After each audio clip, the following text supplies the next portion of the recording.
It's 8 o'clock. This is the UK Tonight. Coming up, the Prime Minister promises the families of Grace O'Malley Kumar, Barnaby Webber and Ian Coates a judge-led public inquiry into the Nottingham attacks. The families say it feels like the beginning of a sense of justice after months of calling for answers and meaningful change. We're the victims here because the real victims, unfortunately, don't have voices anymore. So we are the victims should be in the centre of this. We haven't been treated like that. We've been treated like a sideline, like an annoyance. Tonight, we'll bring you their reactions immediately after meeting the Prime Minister. Also coming up, another failure by a public body, as a review finds the man who killed the MP, Sir David Amess, was released from the Prevent anti-terror programme too quickly. Tonight, I'll be joined by Sir David's daughter, Katie. Plus, how does Prince Andrew make money? Sky News has learned that Palace insiders were involved in talks about the Duke's tech startup fund as recently as last summer. Our royal correspondent will be here with the details. And we'll be meeting the sprinter from Oxford, who has become the fastest 15-year-old in history. Well, that's come and much more on the UK Tonight.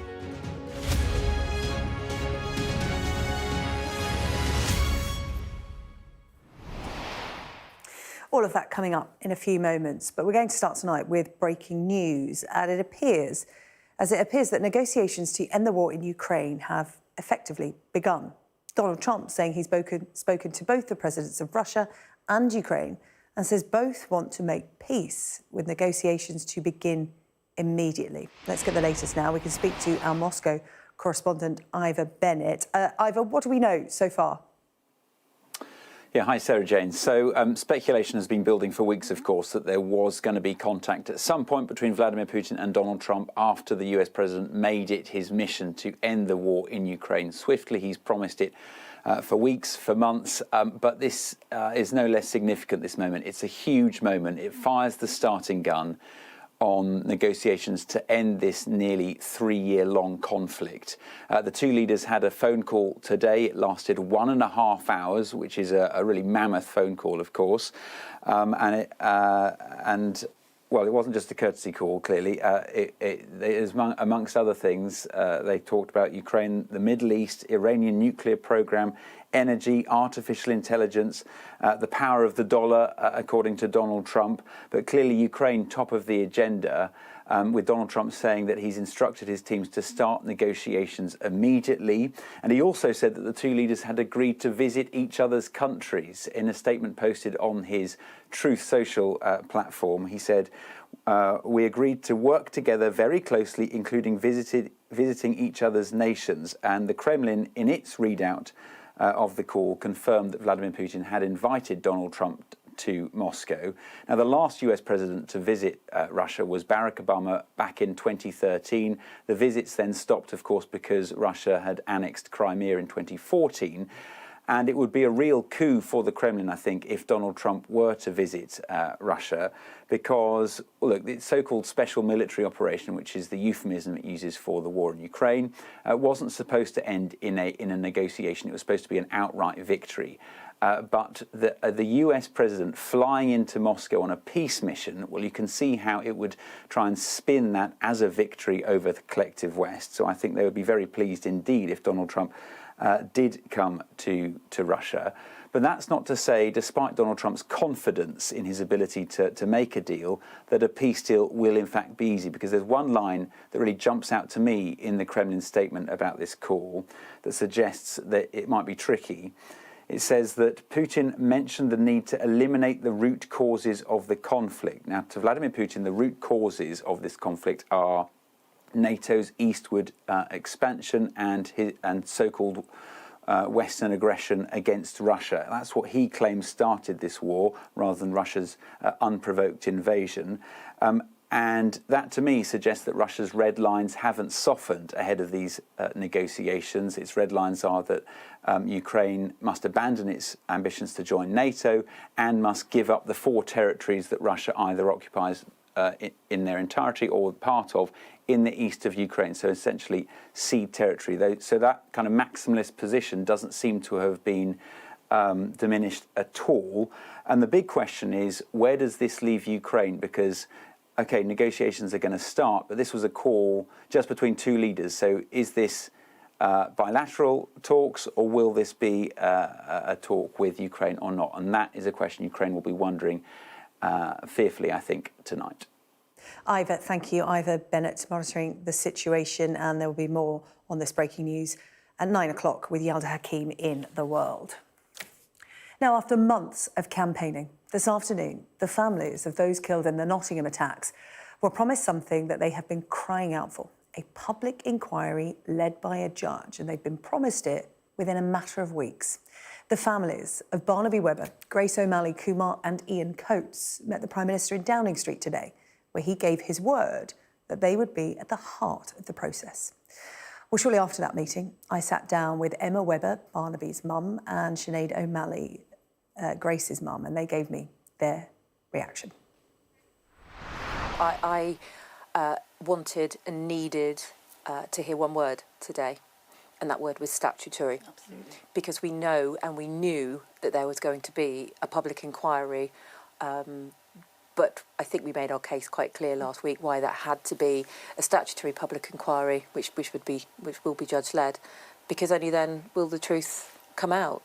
And answers will be found. Of course, there will be accountability and there will be change. And it's we're talking. So we've had 9 separate investigations and reviews and reports, all of which have enormous holes in them and omissions and errors, and some of them, quite frankly, not fit for purpose, including the watchdogs that carry them out.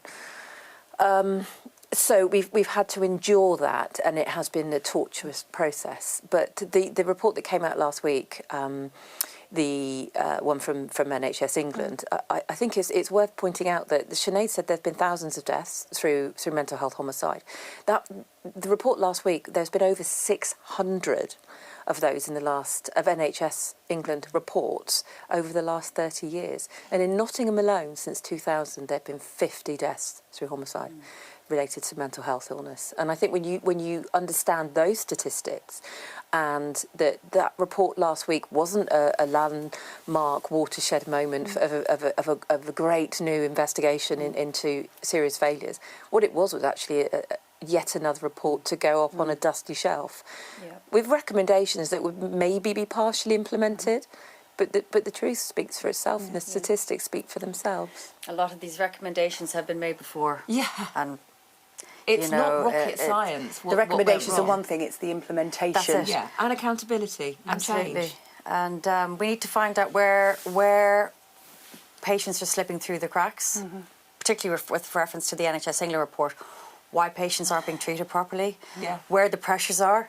Are there, are there no beds for these patients? Are the managers pressurising psychiatrists? Are the psychiatrists discharging without looking after the patients properly? The patients aren't getting the treatment they need. It's putting patients at risk, and families at risk, and public at risk. You've been to Westminster a number of times now. Yeah. And you've met with a number of different ministers. I know today that you met with the Health Secretary, Home Secretary and Attorney General, but this is the first time the Prime Minister has been in the room. And Emma, you were very clear that this was the time to meet him. Sinead, what did he say to you? What was he like in that meeting? Do you feel that he got it? So he had met us before, and he did listen to us, and he said today that, and he did seem to have empathy. He said he could never imagine how we feel, but as a parent himself, he could try and have empathy for us. And he feels that we have been let down, and that there's nothing short of a statutory inquiry. Broad-based statutory inquiry is what's required, and that's what we wanted to hear. I think what's really important, though, is to make anyone watching this evening or that's been aware of this awful path we've been on, that the amount of fight and I say the word torture not lightly, that we have had to endure to get this far. Had we not, as a collective group of devastated families, had we not had the sheer doggedness and the determination and the ability to have these awful voices thrust upon us, listened to, I don't believe for a single moment that we would have been sat there today being told that. Because you we described would have it before. been another report on that dusty shelf. You've described Another it before as a tragedy. shame on the government that you Shameful. as families have had to take this on and get it to this stage. Did you put that point to him? Because many families who have suffered similar tragedies, who are fighting their own fights, trying to get answers, change, accountability, will have echoed that from their own circumstances. And you've had a direct line to the Prime Minister that they won't have. So did you make that clear to him that it was shameful? Yeah. Because we've had that voice. We've chosen to use it, and thank God we did. But I can't remember who said it today. I think it might have been your husband who said today that it's also on behalf of all of the other families over the past decades that have been let down. I dread to think, SJ, how much like this has happened before, how many times it's happened before, and it's just been swept under the carpet. And the victims' voices, we're the victims here because the real victims, unfortunately, don't have voices anymore. So we are the victims should be in the centre of this. We haven't been treated like that. We've been treated like a sideline, like an annoyance. I do think there was a narrative today, though, in that room when where the members of the government did say you shouldn't have had to do this. No, they did accept that. They did accept that. Yeah, we have to you shouldn't have been that. put in this position. You know, just because myself and my husband are doctors doesn't mean that should, and some of our insight into the way things should work, and the fact that Sanjoy has worked with the Metropolitan Police and his insight, that shouldn't have been part of the driving force. Our knowledge shouldn't have been part of the driving force.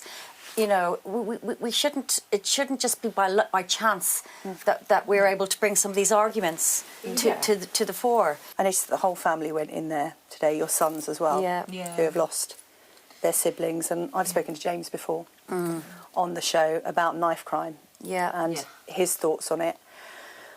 And as mums, of course, you're out there. As you said, there's that white hot rage, Emma, that as a mother drives you to do right by your children and to get justice for them. But I just wonder what it was like for the boys to be in there, because young voices are often overlooked. And particularly with knife crime, they are the voices in amongst this. Did the Prime Minister get a chance to talk to them? Did they get to speak today? And how did they come away feeling? It was definitely the right place for them to be in the room, and because they know how hard we've been working for this. Yeah, it's appalling that both of them, and they've both said this, both of the boys have said they're now only children, and they hate that. And I wonder sometimes how many more times can my heart break? How many more pieces can it shatter into? But I look at Charlie, and I look at how he's growing and developing, and all the things he's learning to drive now. He's driving Barney's old car, and I just think it's so cruel what's happened to him. It's unfathomable what's happened to them both, losing probably the closest person to them. But I know that they're remarkable boys, both of them. James is, I think, applying to universities and stuff now, isn't he? He's a year ahead of Charlie, and Charlie will be this time next year. And I think, dear God, can you imagine? The thought of them going off to university. Like I said last week, we took our 18-year-old to a city that was not safe to have him. That's no reflection on the people or the city, because it's amazing. But as other cases, is it safe to take can you take your children to holiday club? Could you let your children go on the bus to school? And no, knife crime is something that has to be addressed. It's an epidemic level in this country. We also took the opportunity today to speak with the Health Secretary about the mental health bill and the state of mental health services in this country, and how dangerous it is out there, because on the back of last week alone, we've all been contacted by so many people, so many individuals who are not getting the care they deserve or that their families or loved ones need and deserve. This miscarriage of justice, which we believe has taken place, has to be addressed. But laws have to be changed now, and systems and people and processes have to be changed. Because if you don't have public safety, what do we have? Well, the one good thing that's changed already is that West Streeting has told NHS mental trusts that they cannot discharge patients from care just because they haven't turned up for their appointments. So we need to continue seeing changes like that, changes that will be embedded, because if there's a patient in intensive care unit, they don't get discharged if they're not recovered. They're not well enough. They don't get discharged because of managerial pressure. Patients need to be treated. It's almost mental a human health right to be put on the par with physical health. Yeah, and there's no damnation of people with mental health conditions, and I think it's really important to say that, because certainly since this has happened, I would class myself as one of them, and medication is helping me cope with this. But when you see in the report last week, one of the many awful, shameful things that we read, that Callaghan wasn't given an enforced medication that he clearly needed because he didn't like needles. You think, but he certainly liked other sharp objects. And it makes me sick to my stomach to have to endure and read things like that. And that's just one example, but people that need care and support must get it, and I include the victims in that. And moving forward, victims need to be a lot better looked after in this country. Sinead and Emma talking to me a little earlier today. Now, in other news, a review of authorities' handling of the man who murdered the MP, Sir David Amess, has found the counter-terror programme's case on him was closed too early. Ali Harbi Ali had been referred to Prevent 7 years before he went on to kill Sir David in 2021, but his case was closed in 2016.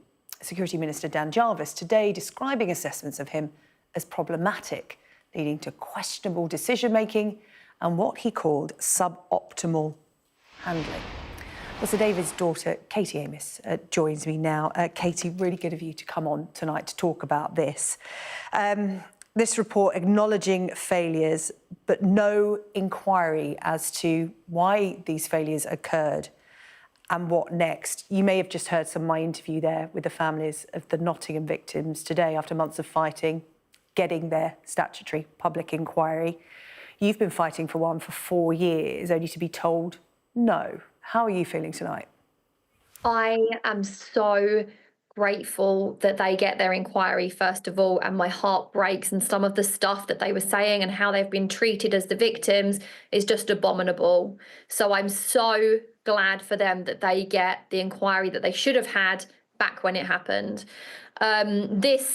In my situation, the learning review that was released, I had already seen this in March 2024, but I was made to sign a contract to say that I wouldn't tell anybody what was in it, otherwise I'd go to prison or be fined tens of thousands of pounds. Then the tragedy in Southport happens, and immediately their Prevent Learning report is released, and there's an immediate launch into an inquiry for them, and rightly so. Because they released the PLR in Southport, they were forced to release mine. However, this is just a paper exercise. Not one person to do with the perpetrator was interviewed. They went through email logs and paperwork and just wrote up this document. That is not an inquiry. It is not an investigation. There's no accountability. And I will not accept the government to use this learning review as a substitute for me to get my full public open inquiry. And I shouldn't even have to be pushing this hard. My father was an elected politician for 40 years. They were meant to be his friends. Why are the victims being treated like this after everything that we have been through, to have to be fighting tooth and nail? Yvette Cooper said she can't confirm that she will launch an inquiry because she wasn't the Home Secretary at the time. But I don't accept that. Numerous inquiries have been launched when subsequent Home Secretaries come into power, the infected blood scandal, the post office scandal. It's just absolute nonsense. And I want to know what is in the inquiry that would come out that the government do not want the people to know. It's really interesting, actually, Katie, because you talk about the fact that you had to sign a contract, that you wouldn't reveal, details of the report you saw back in March, I think you said. And you feel that it was slightly watered down when it came out this week, and you can't go into why that is. But in terms of an explanation to you directly as to why you won't get an inquiry, why this, to the government, is the end of the matter, have you had any explanation as to why you don't get the chance of a public inquiry? Well, she said that because she, being Yvette Cooper, that she wasn't the Home Secretary at the time. But that's besides the point. other inquiries are launched when subsequent Home Secretaries come into power. So I don't accept that answer. I don't accept that argument, and I'm going to keep asking. And it's not just me that needs an inquiry, it's everybody else that Prevent failed. The government can't pick and choose who they're going to help and help one family but not help another. They need to help everybody, and I want to know what is being covered up and why they are absolutely not committing to an inquiry for myself and for other victims. Do you feel let down by the establishment your father worked so hard for? He was regarded as hard-working. He was popular. He was really well respected on both sides of the house. It almost feels people would say like they're not looking after their own. And do you feel let down by that, given the fact that your father worked so hard and ultimately gave his life for the government? Yeah, I mean, it shouldn't matter what job my dad had. We should have been protecting him. We should protect everybody. But the fact that they're saying that they were my dad's friends and they knew him for 40 years, if this is how they're going to treat their friend, imagine how they're treating other people who don't have a platform like I've been given through my father's job, because there's other people that are being silenced and brushed under the carpet, swept under the rug. And I've got nowhere because I still don't have an inquiry. I dread to think how far they've got. I tried to take it through the court system. I tried to go through the Labour Party. I've tried to go through the Conservative Party. Nobody is helping me and nobody wants to launch an inquiry. And if that is how you treat your friends, I dread to think how you treat the rest of us. What did you think of some of the language that was used today by Dan Jarvis, using words like problematic and suboptimal? I mean, I'm glad that the report is out because it shows the absolute incompetence and stupidity of this organisation. The decision-making rationale was not explicit. They did not keep records properly. There was no clear form of communication between the police and Prevent and the other channels. They had 2 meetings with him. They took him out for a cup of coffee. He said he wasn't a terrorist and they let him go back into the system. He even stood up during his trial and made a mockery of Prevent. He said, all you do is say, I'm not a terrorist, and they stop following you. Yeah. If he's able to laugh at us that way in court, what kind of a message is that sending to other terrorists who this Prevent scheme is meant to be monitoring? Yeah. Katie, what next? Because you're not going to let this go. Of course you're not. This is your dad you're talking about. The Southport attacks, an inquiry has been granted there, and that will look into the failures of Prevent and the notion that it is not fit for purpose in its current form. And recommendations will come from that. Is there a thought that your father's case could form part of that inquiry? Is that something you would be pushing for, or are you going to keep pushing for your own public inquiry? What's the next step for you? If the government want to set it out that our inquiry can come under the umbrella of that, that's fine, but I need individual answers to individual failings, as do all the other victims who have been failed by Prevent. And it's not just Prevent that needs to be investigated, it's also Essex Police, because I've launched a complaint against them for failing to protect him after there was a threat.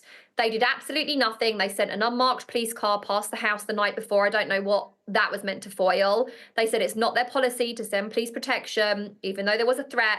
And then my father died the next day. I understand if it's not your policy, but if you have a threat to a standing member of parliament, you better believe that you make that your policy, because the guy admitted he went to other constituency surgeries with his weapon, saw a police presence and turned around. So had Essex Police have got up and gone to the surgery, my father would still be here. So I don't accept these cam responses, and the inquiry also needs to delve into their incompetence, because right now Essex Police is doing their own investigation into Essex Police regarding that, and I don't accept that. And I wrote to Yvette Cooper and said, you need to be in on these meetings so that you can see the stupidity that I am dealing with.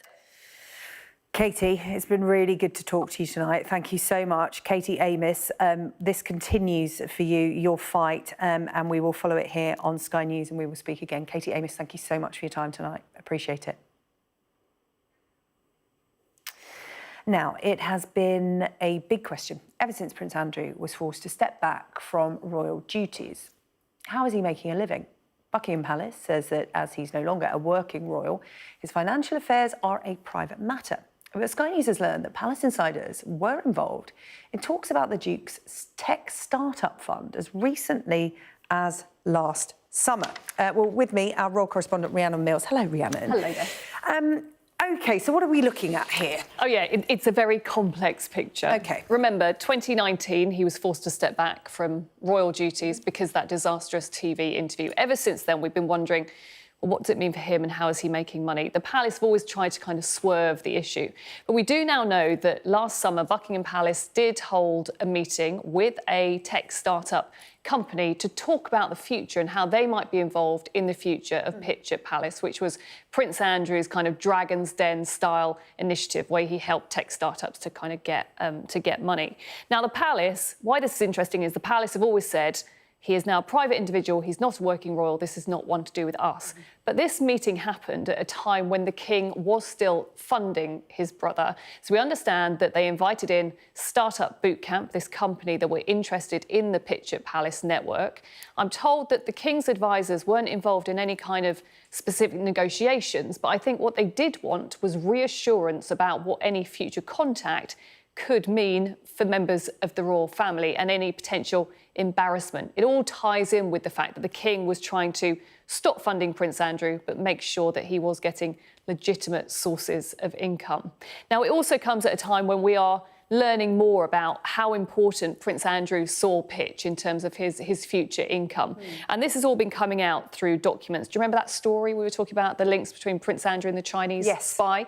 So all these documents have been coming out, and within that there's sort of more details about him and how important Pitch was. So, for example, one on the 21st of August 2021 said the Duke needed money at the time and saw the relationships with China through Pitch as one possible source of funding. But also then, as late as the 22nd of May 2024, another document says the intention is still to resurrect the Pitch programme under the new brand and name Innovate Global. Innovate Global, stay with me on this one, is interesting. What a paper trail this is. Because this week there's been reports that his daughter, Princess Eugenie, was involved in an event in Tokyo with Innovate Global and this company, Startup Bootcamp, of course, who had the meeting at the Palace. So it's a tangled kind of web of what exactly is going on, but I think it continues to highlight just how fascinated people are about how he continues to make money, especially now that he's not funded by the King. OK, Rhiannon, thank you. Rhiannon Mills there. Thank you. Still to come here on the UK Tonight. The head of the probation service tells Sky News that reoffenders are being sent back to prison simply because it's the easiest thing to do. And the fastest 15-year-old in history. I'm going to speak to him. He's the British teenager outstripping the Olympic champion.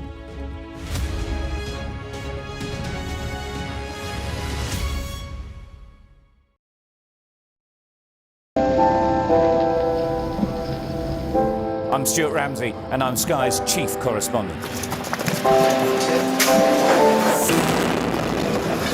An enormous explosion that's just come down. I think it was a monster just landed in between us. Hundreds and hundreds of people hoping to get north, ultimately to get to the United States. It's a border where they're not welcome, and yet they keep coming. We saw snatch squads going in, grabbing people, taking them out and putting them into trucks, but taking them away. They make about 50 kilos of fentanyl a week. It's incredibly dangerous and toxic stuff. There's been an upsurge in deaths. The fighting between the gangs is getting more and more vicious. Is this now all your territory? Yeah. The battlefield is outside the barricades, which is over there. This is much more like a normal town. It's really sending a clear message that Venezuela is eager for change. We're being crushed. Free from wherever you get your news. We are in the middle of a forest, in a jungle really, and they're attempting to keep these men alive. This is real, hardcore emergency medicine. The information on this could bring down the entire network, not just in Iraq and Syria, but across the world. Sky News, the full story first. Hundreds of thousands of people have been using the beast for years to traverse Mexico, but it is really dangerous. Many people have died riding it.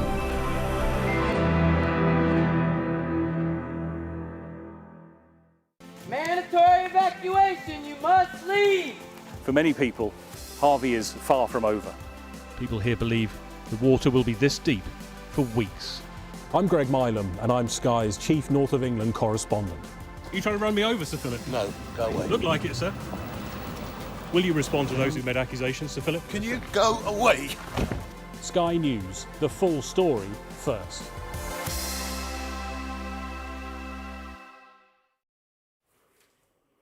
The boss of the probation service has been telling Sky News that prisoners who reoffend are being sent back to jail simply because it's the easiest thing to do.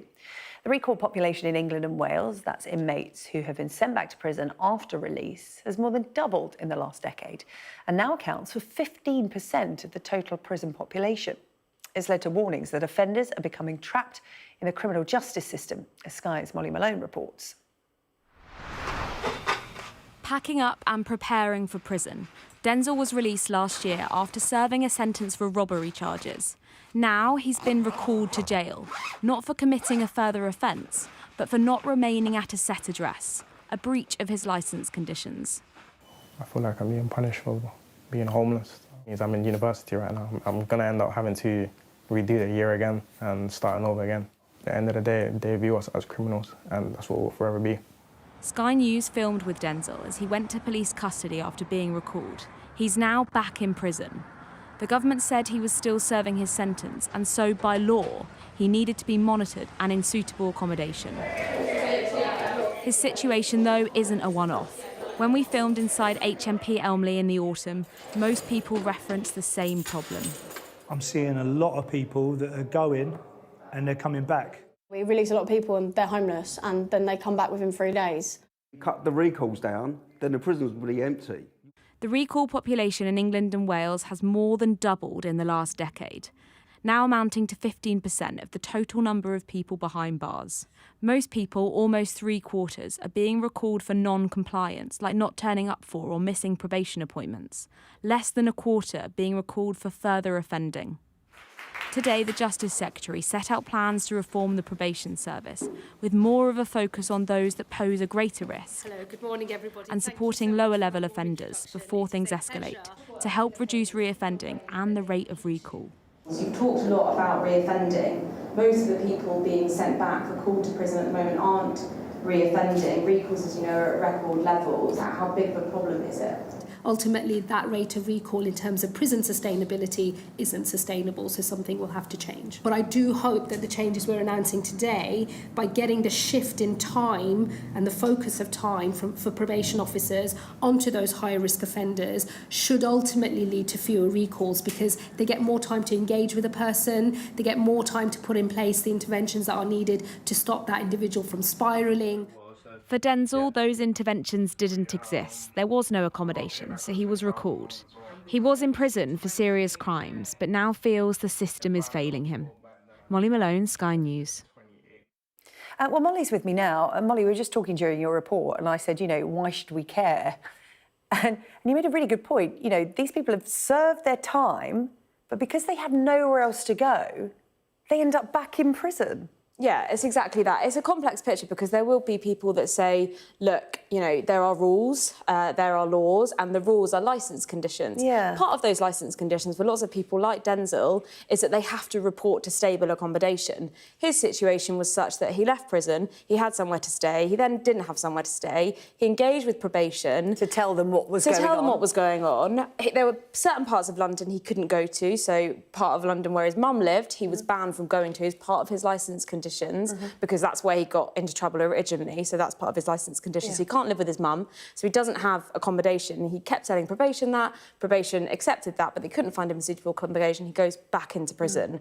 Recall is quite a blunt tool by way of recalling people. There's no kind of black and white. It's very black and white, so there's no sort of grey areas. You're in or you're out. It's not like you're trying your best, it's like you've not met the conditions, you're going back and you're back in. And so the situation for Denzel now is that he's back in Wandsworth Prison. He doesn't know how how long he'll be there. It's part of the process that he now has to go through. And in terms of, why we should care, it's the flip side is that Denzel's argument is that he thinks he's going to go back into crime. We all know what the conditions are like in prisons right now. If he goes back into Wandsworth prison, doesn't know how long he's going to be there, will he potentially come back out, as he says, a worse criminal? He was on a university course. He now, as he said in my report, will have to give that up, start again, and come out and sort of start from fresh. And it's becoming a bigger and bigger problem. And in terms of why it's happening, there are lots of different reasons. So people often separate probation from prisons. They're very much two parts of the same coin. They're both interlinked. So prison overcrowding is pressure on probation. Probation say their caseloads are massive.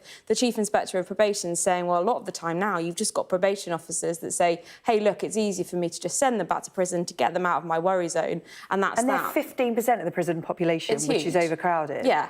So we've gone from a recall population of 6,000 to 12,000. So it's, over 12,000. It's more than doubled in the last decade. And it's 15% of the current prison population. So we've got a prison population and a probation system under pressure, and people like Denzel in the middle of it who think that the system's failing them. Yeah. And he'd served his sentence and ends up back inside. OK. Molly, I know you follow this story for us and developments in that. Thank you, Molly Malone. So to come on the programme, I'm going to speak to the fastest 15-year-old in the world.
Now, you don't get to say this very often, but my next guest is the fastest 15-year-old in history.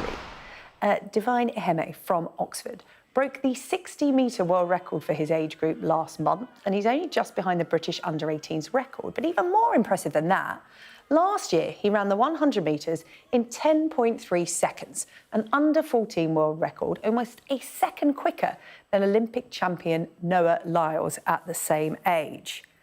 And at the same age, a certain Usain Bolt was only running 10.57 seconds. Well, I'm delighted to say that Divine joins me in the studio now, along with his mum and coach, Nikirika Anu, who I've been told I can call you NK. Yes, you From can. an SJ to an NK. You Well, it's can. lovely to have you both in the studio. And first of all, Divine, this is seriously impressive. At just 14 years old, and you're only 15 now, we're only a year on, where did this all start? Because I know mum and dad have got sprinting history. Is it good genes or a lot of practice? I'd say obviously it's God number one. I'd say it's also good genes and also a lot of practice. I train 3 times a week. Sometimes it's gym, sometimes it's track. So. Yeah. You're a sporty young man. You're interested in a lot of track and field events. How did you know that sprinting was the one? Because I know at such a young age, children want to do everything. So how did you know that the 100-metre sprint was your discipline? Well, I'd say at first I did gymnastics and then I started winning my sports day races. I was like, yeah, this is what I want to do. This is what I want to do. I mean, I won a couple of sports day races, but I never quite got as quick as you. NK, you were an international sprinter for Nigeria along with your husband competing in the Commonwealth Games in Manchester. So you've got a bit of pedigree here. This is like a family affair, and you're now Divine's coach. It's hard to know, isn't it, as a mum? You always think your child's the best at whatever they choose to do. Yes. So I can imagine you on the sidelines. Yeah. But when did you know that, you know, he has serious potential? I mean, comparisons with Usain Bolt and Noah Lyles at that age is pretty incredible. It is. It is. When I know that he's that pretty, that even walking on the road anyway, he's always on the run. Always on the run. Never walks anywhere. Yeah, no, me and the dad, he made us to continue our training from where we stopped. Just to keep up with him. So, yeah, so from there, we know that we have something coming. Yeah. Yeah. Divine, what's it like having mum as a coach? First off, I'd say it's really, really tough because I don't get to miss out on any of the sessions. So no matter what, I always have to go unless I'm injured or I'm really sick. But also, it's also really motivating because she knows me best out of everyone there. So she can critique me on what I can do and what I can't do, and she knows my strong points and my weak points. I say it's really, really good. And NK, it's really important to you that training is almost a treat. He's got to do his schoolwork and his homework as well alongside it because, you know, with times like that, it would be easy to get carried away and say, we're going to the Olympics, let's go. But you're very keen on, you know, having the balance.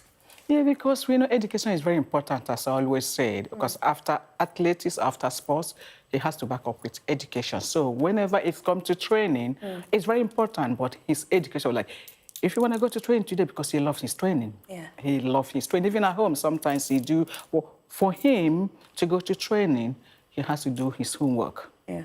So if he doesn't do school homework, no training. So that I wouldn't mess with a Divine. So I got him on that. Yeah. I got him on that. And what's the dream? What's the big ambition? I'd say it's to run the world record for the 100-metre flat, 200-metre flat, and also 4x1 relay, and also get a gold medal in those events as well. Yeah, I mean, you're certainly on track to do that, but how do you not get carried away? Because there's a lot of excitement around you. I know when I read about you, I was like, oh, I have to meet this young man, get in there early so we get the first interview when he wins the gold medals. But, you know, how do you keep yourself grounded? Because that's the goal, and from what you're doing at the moment, that's well within your reach. I'd probably just say, I pray to God to help me, keep focus and to, make sure that I'm, always in check at each step I try and make. And also, just so I don't get too carried away, I'd probably... I'd do some stretches at home to keep myself up to date and make sure that I'm not doing anything too extra to overdo myself or overstretch or anything. You've got to make a lot of sacrifices to be a professional athlete, particularly a sprinter. So talk to me about the sacrifices, because that's difficult at 14, 15. I'd say it's quite a lot of sacrifices. I don't get to go trampoline parks, don't get to go anything that involves other sports or anything where you might pick up an injury. Yeah, exactly. So stuff things I'm allowed to do is going out with my friends, going to, like, let's say a water park or a theme park, but like trampoline park, bouncy castles, all that kind of stuff, I was not allowed to do, and I'm still not allowed to do, which is really sad. But I mean, oh, you're not worth missing it. out on much. Gosh, try telling my 4-year-old daughter that and my 11-year-old son. NK, that's, you know, he's taking this very well, but, you know, you've obviously got to sort of tell him what the limits are and what he can and can't do. Things like diet as well, you know, as a 14, 15-year-old, you sort of eat what you want at that age, can't you? But, you know, as an athlete, already you're on that strict regime. Yes, I think we come in here, like me and my husband, as you know, we're once an athlete, so we know certain things you can eat to keep your fitness and things to avoid. So when it's come to that dieting, we don't let him eat anyhow, so he has to. Sometimes he just remind me, Mommy, I'm still a child. Can I do this? I say, son, we know it's a blessing. You're a blessing. God bless you with that. So we have to channel you in that. We're not just gonna, because you're, in as much as we're talking to you as a child, you're also a figure. You are someone that you will not, you know, will not let. It's not that we're not letting you do what you're supposed to do. It's more chicken breasts than chicken burgers, I would imagine. Leaves the fries. Yeah, exactly. Oh, and what do your friends make of it? Because again, you know, 14, 15-year-old, you know, whenever we have an impressive young man or woman on the show, like in your sort of early years, who are doing something incredible, all of us old folk go, God, what were we doing at 14, 15? What do your friends make of it? Of my diet, or of like me being like at this? Oh, they couldn't give a monkeys about your diet, could they? No, about the fact that you can, you know, run 100 metres in 10.3 seconds, and you've got these incredible ambitions. You know, you could feasibly go to the Olympics. What do they make of it? By God's grace, I feel like they are proud of me, and like they congratulate me at the same time as I was saying, like, this is crazy. I can't believe we're doing this at such an early stage, and they always like encourage me and like try and help me to like stay focused on what I want to do, just so I can like reach like the goals that I want to exceed in. I feel like we should end with a bit of advice from athlete and coach about, you know, mums and kids watching at home tonight. If they've got a passion for sport and they want to pursue it at the highest level, what's the top tip? Okay, so what I would say is always make sure that you have your focus set on what you want and like headlights only. Make sure that you have God in it, because with God you have nothing. And to also make sure that no matter what, always keep on pushing. No matter who tries to bring you down, keep on pushing and you'll make it. Yeah, positive attitude. NK, as a mummager, what would your top piece of advice be? Because it's difficult being mum and coach. I know. As I keep on letting him know, the advice I will give like parents out there is, first of all, know who your child is, know his ability, and then know how to handle it. It can't just push. They have a limit. So all you can see, because you already know who they are, what you can do is just to help them, literally encourage them, keep them on the top. I will just use the word top. So and let them know the benefit and advantage of what you can do and what you can do if you are looking to get it up there, because others go through the same. And no chicken nuggets. Not at all. Well, sometimes you do, just to let them, just to remind them that they're still a child. So we haven't forgotten their age. Oh, there you go. I found the soft spot there. And NK Divine, it's so good to meet you, and good luck with your journey. I really look forward to following it. I really do. Thank you very much. Thank you so much. Thank you very much. Coming up on the programme after the break, we're going to go live to a hotel in Belfast, which has just unveiled a rather costly cocktail. You're not going to believe the price of this. We're also going to bring you sport updates, including how Everton are getting on. It's their last ever Merseyside Derby at Goodison Park.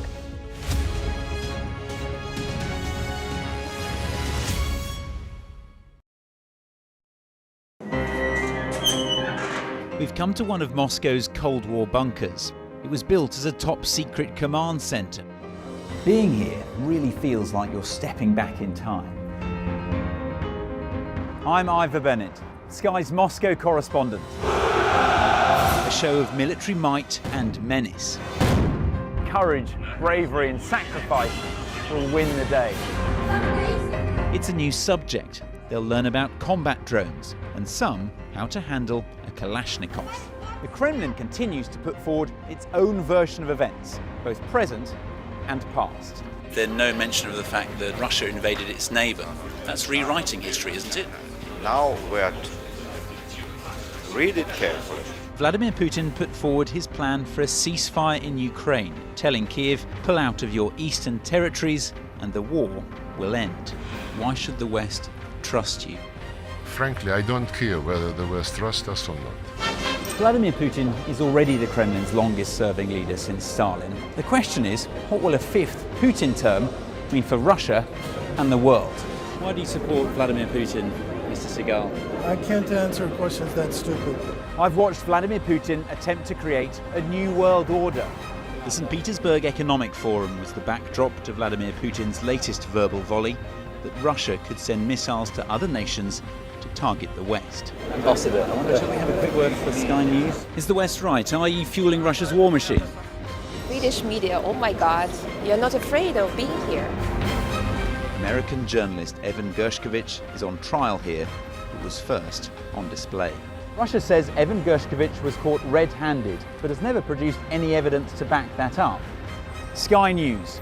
Get the full story first. We're going to do this 100 times every day for the next 3 months. Why have we agreed to this? Raises many questions about many things. Actually seeing people impacted, she was so upset. It was powerful. They kind of couldn't believe they were being berated here. Very much on my terms, I think was the subtext. News happens fast around Donald Trump. It was a kind of wow moment. Yeah, that's what it feels like, doesn't it? It's Trump world, and we just live in it. So, where next? Follow Trump 100 wherever you get your podcasts. Come on. I've just unplugged myself, so I can't hear anything, but I can see myself on the monitor. We're back after the ad break. David, let's just go. We don't need the producers anyway. We know what we're talking about.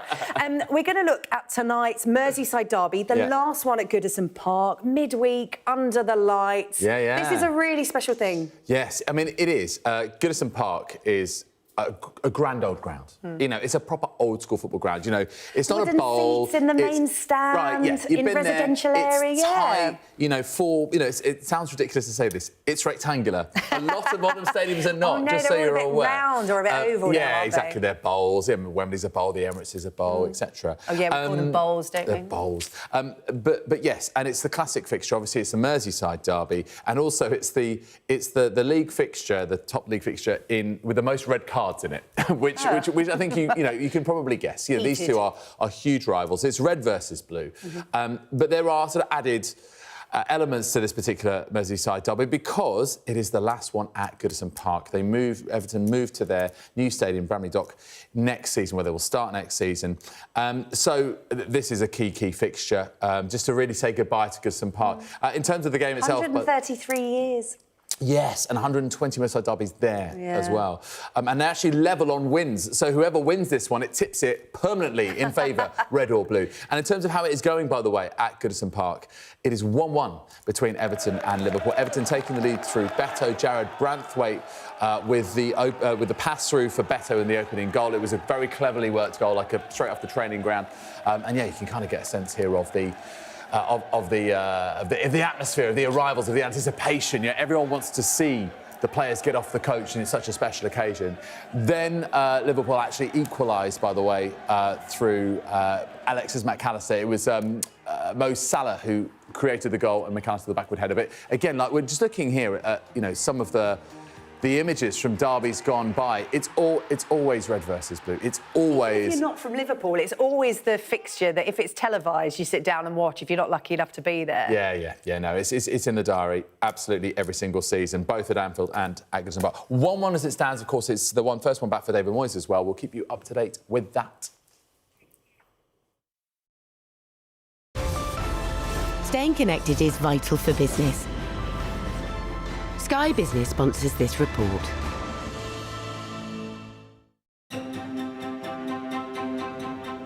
Meanwhile, clubs themselves are also conscious of how important relationships with parents are. Hopefully today sets the scene a little bit. First task, guys, just to see where your thinking is if you scan that QR code. Used to be years ago, you had this vision of players standing outside a room and coming in to see the head teacher and being told you can keep or not. That's gone. We have 4 formal catch-ups with the parents throughout the year. Our doors are always open to the parents to come and speak to us at any point. There's so much online information they access. The key bit for us is managing that narrative as they go on the journey. So educating parents as well, because the pressure that often comes for people to be footballers doesn't come from the football clubs. That message has changed. What we want to say is, right, come to our club, we'll look after you from nutrition, we'll look after you from a medical perspective, we'll look after you from a football perspective, you'll train in great facilities, we have wonderful coaches, you go and enjoy the journey, you'll do multi-sports, quite a different experience from many people anticipate academies actually are. But what we also need to do is make sure that mum and dad, when they go in the car after the game, aren't just focusing on becoming a Premier League footballer, because we accept that they're not all going to be that. But if we actually take the journey for what the journey is, we'll produce good footballers, but also good people off the back of that. One parent who's hopeful their son is going to make it is the Sky Business sponsors this report. Right, we've got a couple of minutes before we close the show, so let us take you to Belfast, the Merchant Hotel. They have just created the world's most expensive cocktail. I can speak now to Aaron Duggan, who is the manager of the cocktail bar at the hotel there. Aaron, hello. How you doing? Are you okay?